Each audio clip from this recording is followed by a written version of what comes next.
Olá, gestores da educação brasileira. Eu sou Lauri Martins e hoje nós vamos continuar falando de qualidade da entrega do ensino aos nossos alunos. E hoje eu vou falar especificamente da qualidade dos professores.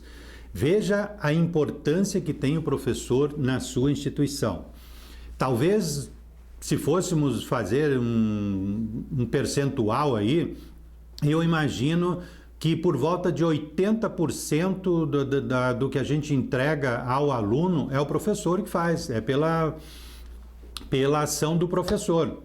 E isso não é levado muito em consideração. Aliás, não é levado muito pouco em consideração pelo que a gente vê. A gente percebe situações assim de arrepiar os cabelos.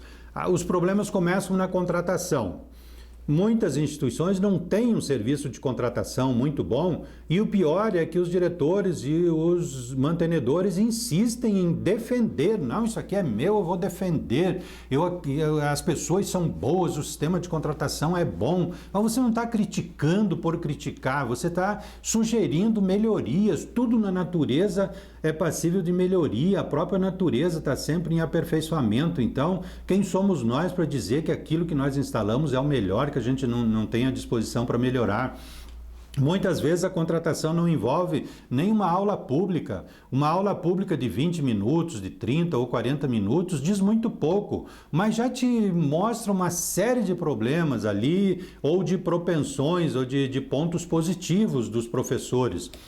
Em determinadas instituições, o professor vem porque ele trabalha há 10 anos numa outra instituição que é concorrente. Quer dizer, você corre o risco de trazer os vícios daquela instituição para dentro da sua instituição. E aí tem uma coisa muito séria. Passado por esse perrengue aí da contratação dos professores, nós temos uma ausência total de alinhamento do desempenho dos professores com as políticas e diretrizes da instituição. Quer dizer, o normal é logo que um professor entra, alguém fazer uma reunião de 1 hora com ele, 2 horas, ou na reunião pedagógica antes de começar o período de letivo, você ter um momento para trabalhar com os novos professores, mas de alguma forma você tem que dizer a ele quais são as suas políticas e as suas diretrizes da sua instituição, para que os professores trabalhem alinhados. Agora, se você não tem política e você não tem diretriz nessa área, que eu tenho visto uma ausência total dessas políticas e diretrizes de atuação dos professores, aí a situação é muito mais séria. Porque você tem que dizer aos professores que você espera, que você vai cobrar que eles cheguem na hora e que eles saiam na hora. Porque eu estou careca de chegar em instituição de ensino e ver, ao invés de começar a aula às 7h20, 7h45 você passa pela porta das salas. Tem um monte de sala que o professor não chegou, ou o professor está ainda conversando lá na mesa com um aluno, com outro, e a aula vai começar efetivamente às 8 horas. E aí tem aquele problema do final. É muito comum também, a aula termina às 10h30. Quando chega a 10, 10h15, não tem mais 50% das salas já não estão mais em aula. Aí a desculpa é sempre assim, os alunos têm que pegar o ônibus porque o último ônibus dele para o bairro dele passa a hora tal. O motorista do ônibus que traz da cidadezinha vizinha aí está pressionando porque só faltava 3 alunos dessa sala para ele completar o grupo dele e voltar embora para a cidade dele, quando você tem transporte de cidades vizinhas. Então as desculpas são as mais diversas e os alunos pressionam mesmo. Agora, via de regra, por que os alunos pressionam? É porque aquela aula não está muito interessante, porque se o negócio é muito interessante, o aluno muito dificilmente vai querer ir embora. Então isso tem que ser cuidado, e a minha experiência diz que você tem você tem coordenadores bons que acompanham a chegada dos professores, que cobram, que vão às salas e avisam os alunos que o professor ligou, que está preso no trânsito. Aqui em Brasília nós temos a famosa via estrutural, que 80% dos atrasos dos professores da região noroeste aqui do Distrito Federal, 90% dos problemas deles estão na estrutural. Então o professor liga, estou preso aqui no trânsito da estrutural, estou preso no trânsito do viaduto Israel Pinheiro, e assim vocês sabem, é mais ou menos assim. Professor, ele é uma pessoa que trabalhou o dia inteiro, saiu correndo, tem que chegar lá, então você tem que entender essa questão, mas você tem que ter um relacionamento muito bom com ele e sensibilizar o professor e dizer a ele, professor, eu vendi um produto que a entrega começa às 19h30 e termina às 22h30. Como é que eu vou entregar menos que isso? Imagina só, há muitos anos eu faço essa relação. Se você compra um refrigerante, vamos dizer uma Coca-Cola, pronto, propaganda da Coca-Cola. Você compra uma Coca-Cola de 300 ml.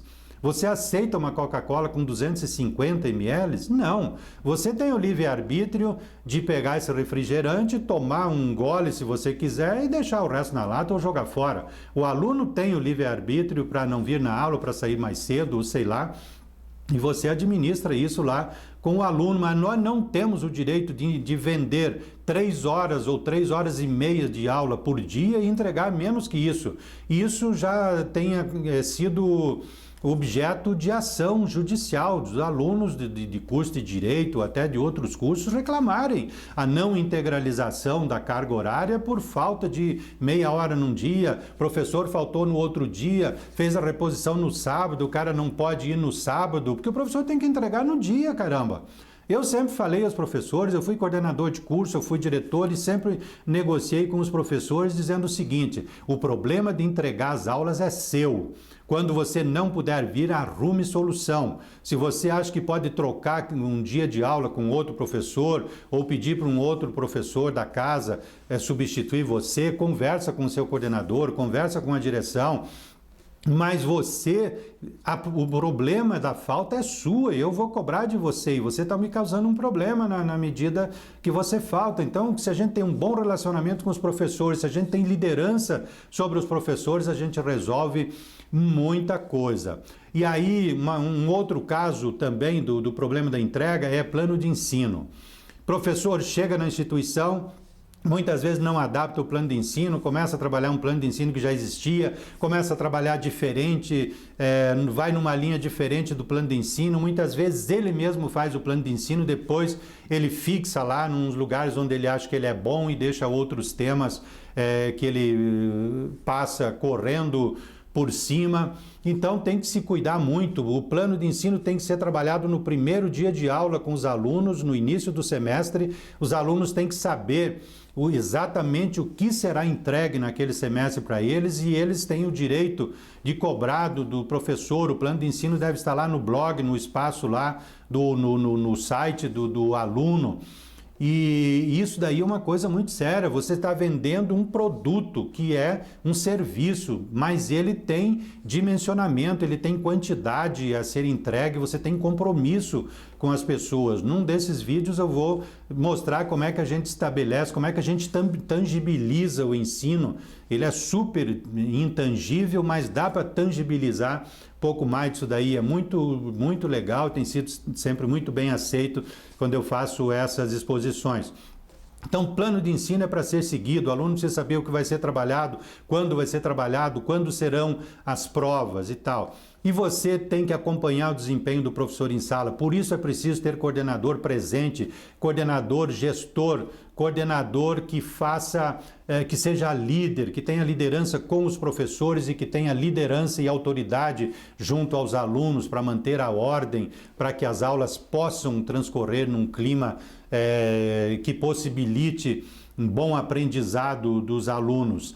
E ao final do semestre tem que haver avaliação dos professores e feita a avaliação lá pelo coordenador, discutido com o diretor acadêmico ou o diretor do campi, aí dá-se um feedback aos professores, elogia os professores, porque a maioria do desempenho dele é bom, mas mostra a ele aqueles pontinhos que ele precisa melhorar. Os professores passam a ter mais respeito com o coordenador, os professores valorizam a instituição, eles passam a falar bem da instituição. e você precisa ter um bom relacionamento e precisa ter liderança sobre os professores. Jamais você pode deixar que aconteça de um professor ficar falando mal da instituição para os alunos dentro de sala. E isso, por mais absurdo que possa parecer, acontece e acontece bastante. O professor que está com problema, às vezes, o salário dele não veio certo, não pagaram as horas certas, às vezes o salário até atrasa em algumas situações, afinal estamos numa situação de crise complicada. Os professores não concordam muitas vezes com a política de reserva de equipamento, não concorda muito com algumas... a hora-aula da instituição, às vezes é muito baixa, o cara é mestre, às vezes é até doutor e está trabalhando por uma hora de professor graduado, porque só tinha vaga de graduado e não sei o quê. Tem um monte de complicação que leva os professores a falar mal da instituição em sala para os alunos. Aí ninguém segura, aí é estouro de boiada na certa, aí é aluno que não volta no semestre seguinte, é aluno que não respeita a instituição, e isso não tem nada de qualidade, é o avesso da qualidade. E a outra coisa que tem que se levar muito em consideração na qualidade da entrega, no relacionamento com os professores, é o fechamento do semestre. Em várias instituições que eu conheço, tem muitos casos que o professor termina o semestre e vai embora, às vezes uma semana antes ou até mais, e não entrega as pautas, os registros na secretaria acadêmica. Aí fica a instituição de início de dezembro até março, com irregularidades, esperando o professor voltar no ano que vem para regularizar isso. Isso não existe, gente. Então, tratando de todas essas questões com os professores, que são coisinha pequena que eu falei aqui rapidamente, mas... se você tratar bem isso, você já garante boa parte da qualidade da entrega aos seus alunos. É claro que você tem que ter bons PPCs e tal, e boas políticas que nós vamos falar mais para frente, mas se você fizer isso daí, já tem uma vantagem muito grande. E aí, é o seguinte, se você achou que agregou para você, faça seu comentário logo abaixo nessa mesma página. Compartilhe com as pessoas que você acha que estão precisando desse conteúdo. Entre no nosso canal do YouTube, Bastidores da Educação no Brasil, e faça a sua inscrição lá e acompanhe nossos vídeos. Eu agradeço pela sua atenção e até nosso próximo encontro.